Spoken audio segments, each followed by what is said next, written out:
I appreciate God's guidance in every aspect of my life, and recently God led me to a new workplace. I want to share with you the testimony of how God did it and how He confirmed to me that this is where I was meant to be. I hope that you stay blessed and inspired, and if you've been waiting on God on something, please do not give up.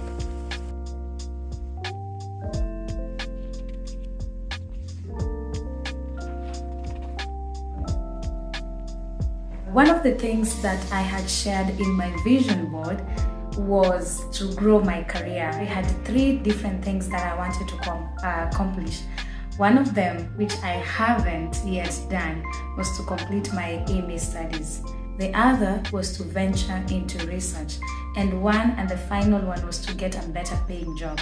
I was very specific because I was at a place I knew that I had so much value to offer, and it would also be good that it translates into more money. I wasn't afraid to put that down. I wasn't afraid to say that out loud, that I wanted money, for what I was offering.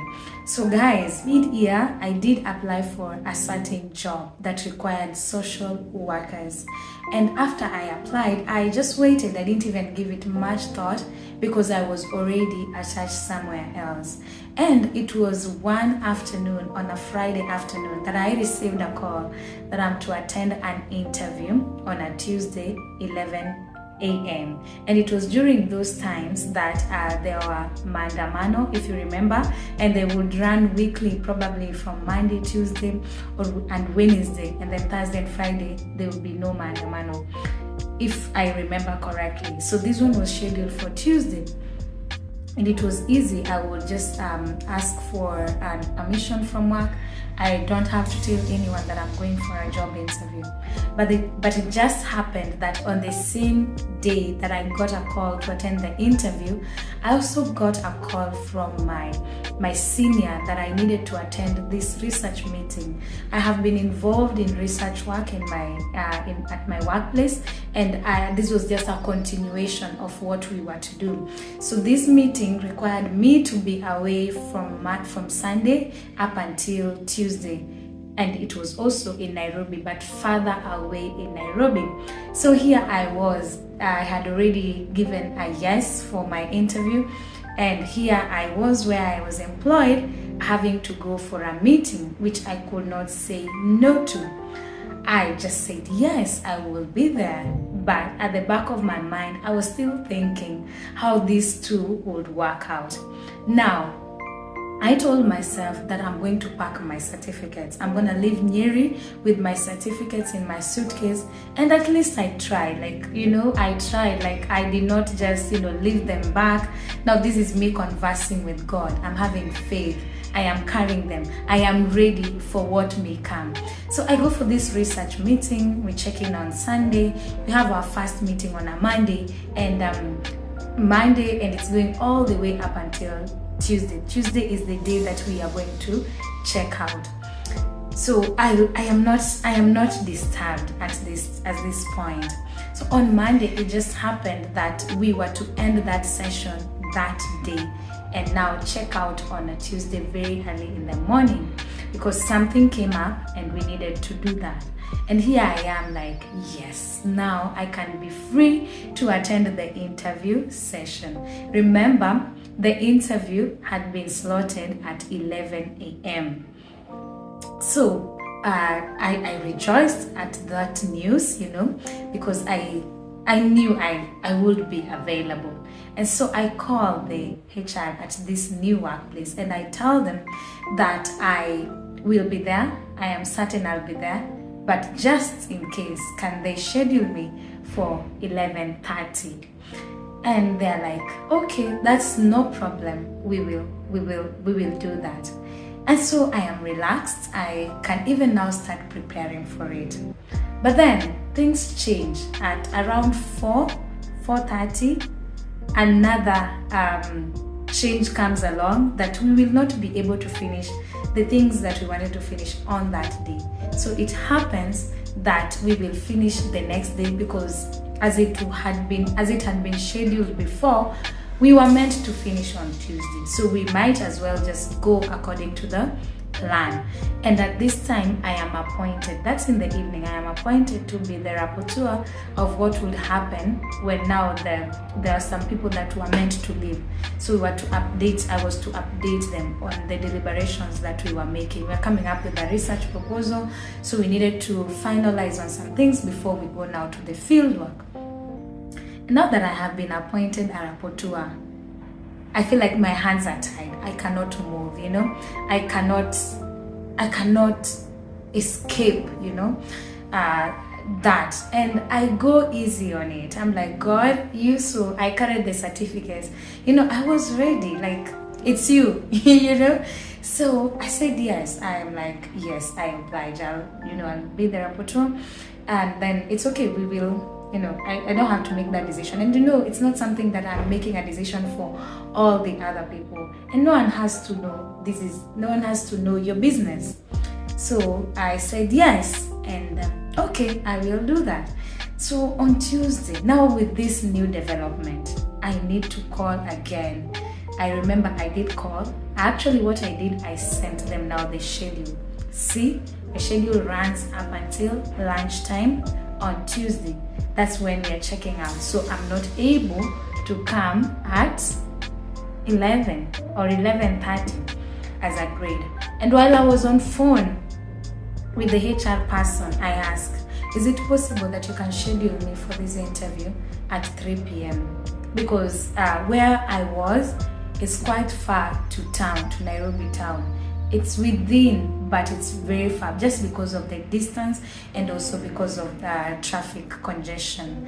So I remember the HR person told me, I cannot guarantee you that, but you keep me updated.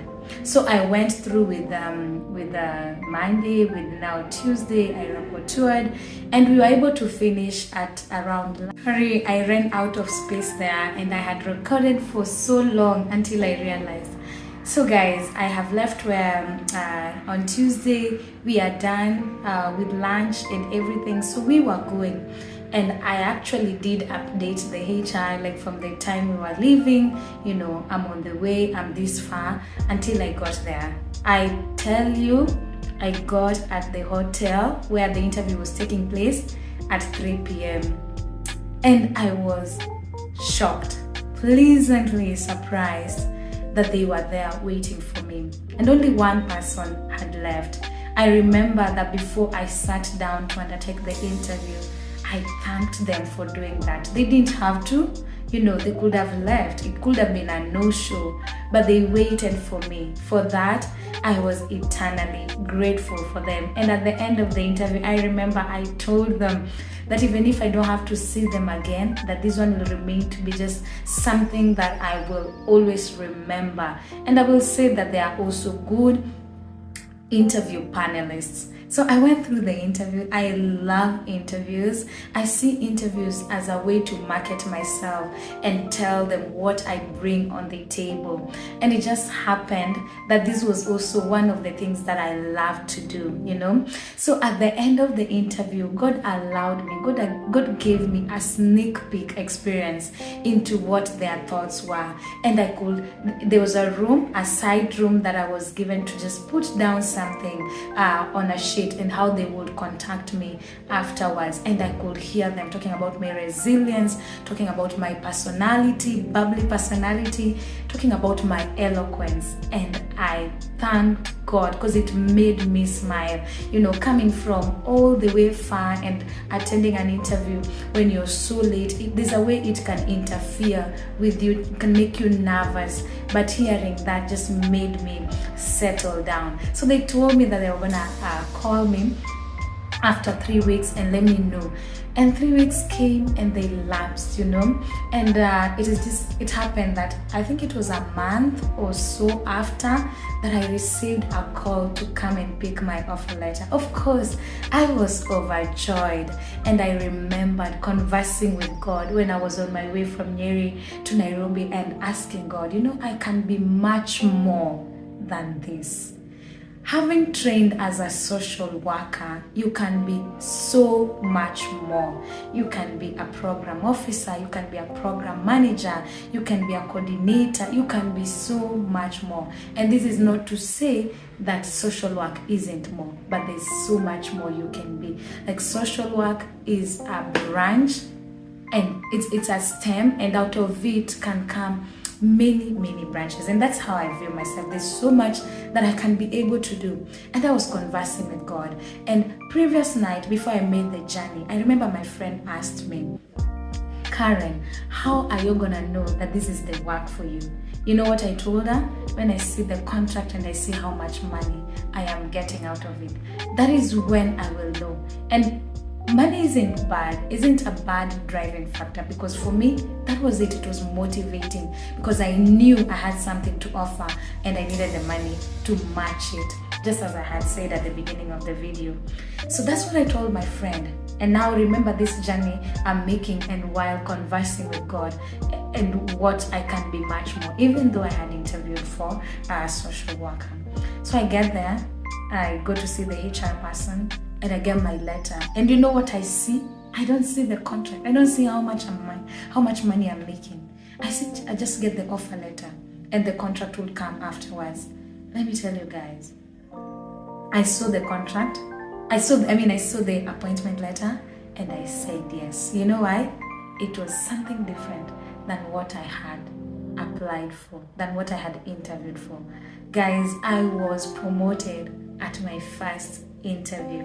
And from then, I remember I went out with my friends, and we celebrated. I just thanked God that He is able to hear.